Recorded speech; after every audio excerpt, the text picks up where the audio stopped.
Hello and welcome to the first pilot episode of Developer Blogs. I will be releasing an episode of this each day if this catches on enough. In this specific episode I will be covering the Underrealm, a mod specifically covering a concept of a spirit world that I've created. Typically this would be a world that would reside between the Nether and the Aether, at least in this particular adaptation of it. But to explain what some of this crazy stuff is around me, I will first of all start off by showing you the basics. These crystals, for example. Well, most of you might be thinking, oh, these aren't blocks, etc. Yeah, right. But I felt the polygon count was low enough to suit Minecraft, and it's a good example of a custom model loader, for example. I could have used standard OBJ files, but then I wouldn't be able to implement my animation. I wouldn't be able to implement animations later on in the project. I'll be explaining a bit more about that some other time. This here is a mock-up example of a spirit gate. The spirit gate is a gateway between places and between the Underrealm itself and specific bubbles within time, or if you will, dungeons. These dungeons will come in two variants. The first variant will be a standard dungeon type variant. The second type will be like a ruins. It will be an outdoor environment. Now, as per usual, we can guess that this realm is between the two realms. So naturally, there are going to be cracks between the two realms. AKA, in this specific case, we can see this stuff known as heated understone. What this does when broken is turn into lava. This is because this is the heat of never breaking through. This may also may serve purposes in future crafting recipes.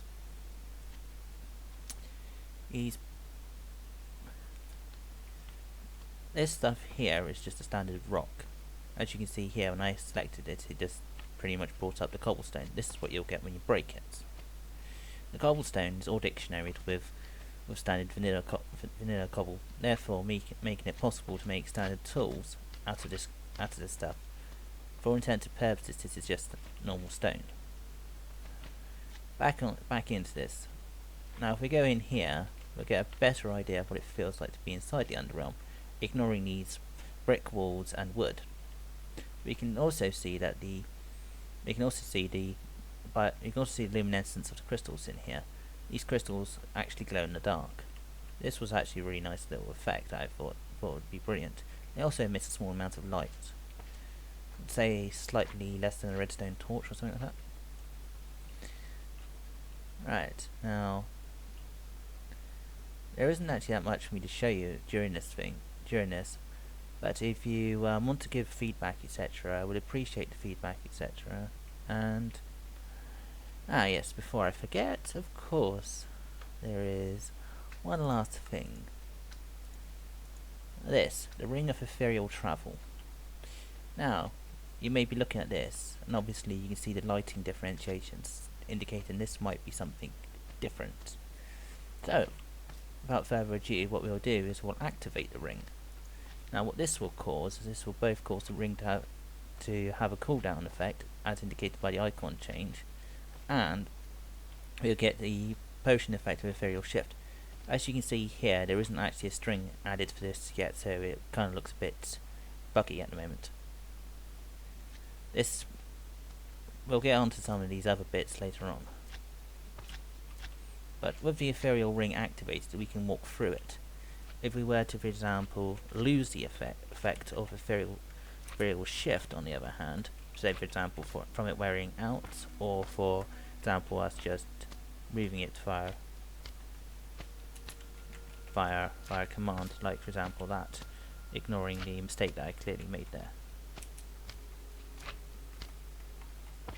And clear. Sometimes the development environment kind of gets me mixed up on which name I'm using, because obviously my actual account is not actually player 631. But as you can see here, when I'm trying to walk through the stuff, it is now solid because I'm not because I do not have the ethereal shift effect on me. Anyhows, this is all I have for today. I hope that this initial episode will be a good episode, and hopefully you'll look forward to seeing more of this stuff. Maybe even me explaining what this stuff could be that I just accidentally fell in. No, please, no jokes about that. Anyhows, I shall catch you all later, and I hope you enjoyed this episode. Goodbye.